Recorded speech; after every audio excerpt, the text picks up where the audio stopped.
सुप्रभात बच्चों। हिंदी की कक्षा में आप सबों का हार्दिक अभिनंदन।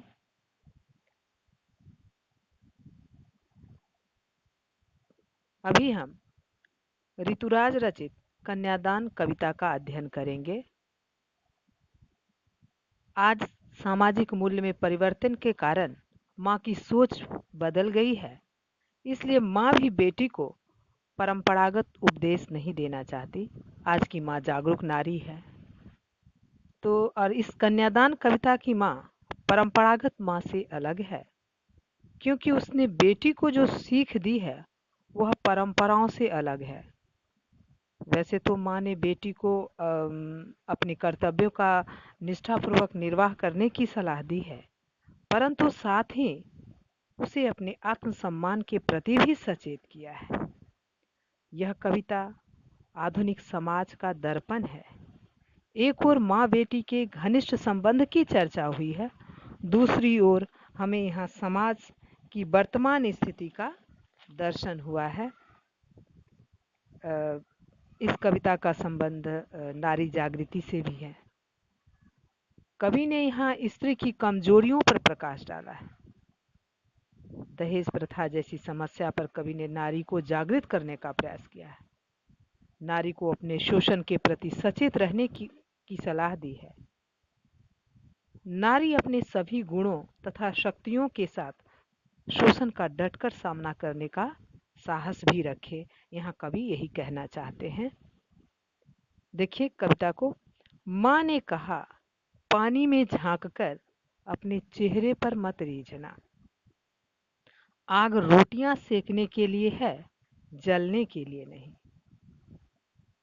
कवि के अनुसार माँ कन्यादान के समय लड़की को समझाते हुए कहती है कि पानी में झांककर अपने चेहरे की सुंदरता पर मत रीझना।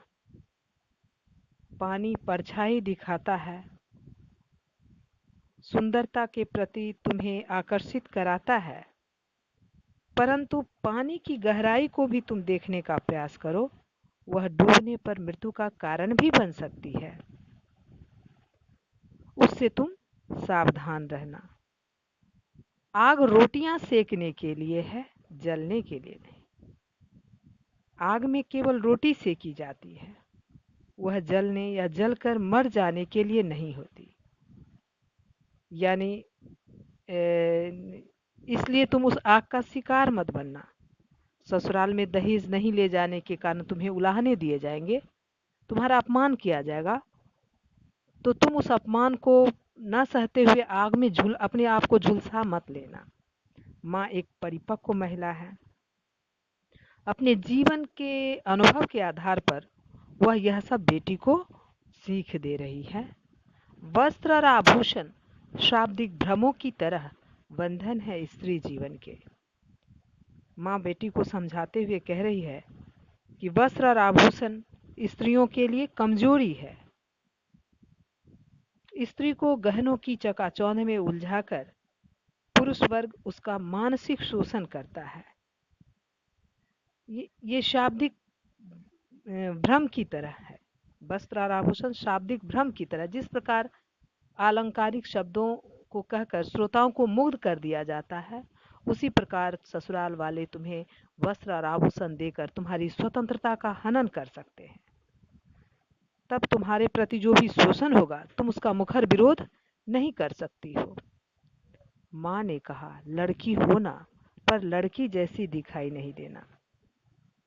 माँ कह रही है कि लड़की होना अर्थात लड़की होने से तात्पर्य कि लड़की के जो शाश्वत गुण हैं, जैसे दया, ममता, करुणा, प्रेम, स्नेह, समर्पण, कोमलता, सरलता आदि जो लड़कियों के शाश्वत गुण हैं, जो स्त्रियोचित गुण हैं, उसको तुम बनाए रखना, उसको तुम बरकरार रखना, आत्मसात रखना।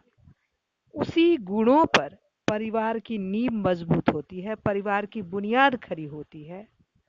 लेकिन उन गुणों के कारण कमजोर नहीं बनना, सजग और सचेत रहना, अपने पर होने वाले अत्याचार का प्रतिकार करना। काव्य सौंदर्य नोट करेंगी। खरी बोली, शांत रस, करुण रस, प्रसाद गुण, प्रतीकात्मक भाषा, अतुकांत छंद। गृह कार्य नोट करेंगी। पहला प्रश्न, लड़की जैसे दिखाई मत देना से कवि का क्या तात्पर्य है? दूसरा प्रश्न, माँ की सीख, बच्चों सीख को ठीक से लिख लेंगी, 100 में दीर्घिकार होगा, स्क्रीन पर गलत लिखा गया है, उसमें लिखिएगा 100 में दीर्घिकार। माँ की सीख में समाज की कौन सी कुरीतियों की ओर संकेत किया गया है? आज के लिए इतना ही। धन्यवाद।